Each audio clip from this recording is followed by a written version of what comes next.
Hi, I'm David Seals, Director of Client Development at TRG Arts.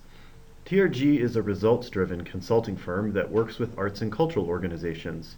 This session is part of a series we're hosting on the 6 metrics that arts leaders should be tracking and managing. Thanks for watching. If we want to cultivate a patron, we've got to know their history with our organization, and that starts with collecting their contact information. You can't know their history if you don't know who they are. This is especially important with new patrons. Every record in your database tells an individual patron's story of ticket buying, subscription, membership, donation, and more. Good data collection, hygiene, and keeping that data in a good system are absolutely critical. Your caretaking of data is vital to loyalty, and therefore vital to the health of your patron relationships. That brings me to the metric in this session, data capture rate. When I say data in this context, I mean contact information for your patrons. Basically, the data capture rate metric tells you how many of the patrons who came to your venue you now have the ability to invite back again. Here's a simple way to calculate it. First, find out how many of your patrons were new this year. You can usually find this in your database by finding out how many records were created this year. Then, find out how many of those new patrons have complete contact information in your database. You can find this by analyzing the blank fields. Then divide the complete records by the total records and you have your data capture rate. For example, if I'm a museum who sees 10,000 new visitors this year, but I only capture the names and addresses of 1,700 of them, my data capture rate is only 17%. That's pretty low. So what do I mean by full contact info? Street address, phone number, email address. You might ask, why do I need to collect all of that information? Isn't it enough to get an email address? We hear this many times, and TRG has found that those organizations who run multi-channel campaigns are the ones who truly maximize revenue and fill seats in venues. In general, the volume of direct mail is decreasing significantly year over year. This means that you have less competition at the mailbox than ever before. Running a multi-channel campaign that involves direct mail, email, online retargeting, and telemarketing keeps you from leaving money on the table. One more note about direct mail. A recent study from Temple University found that direct mail is better at eliciting an emotional reaction from viewers. It holds their attention longer and plays a more direct role in their decision making. This might be especially important in the arts, where the shows and exhibitions that we market have an intrinsic emotional value. But you can't take advantage of this channel if you don't collect that contact information.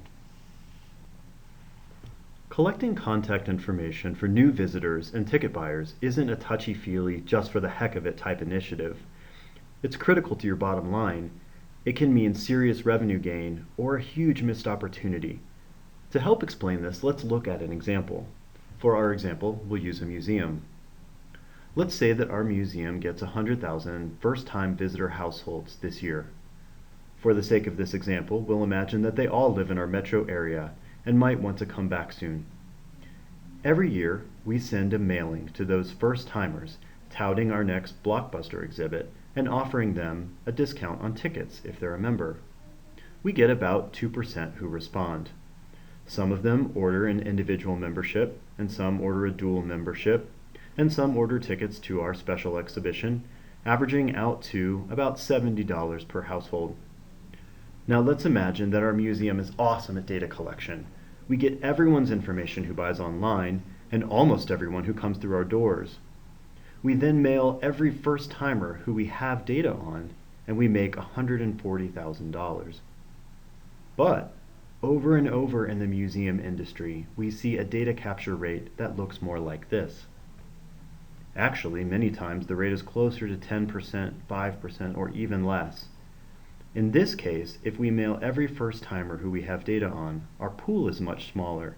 At the same response rate, we make a little over $22,000. That's a difference of almost 1,700 members and $118,000. Meanwhile, Our colleagues in the membership department are talking about renting prospect lists for their membership acquisition campaigns, full of people who've never been to our museum at all. These rented prospects are less likely to respond than the people who already came if we had only captured their data. There's a disconnect there. So how do you increase your data capture rate at a museum?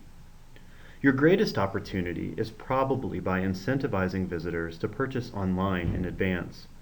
With any ticket purchase, let the visitors save money if they buy online.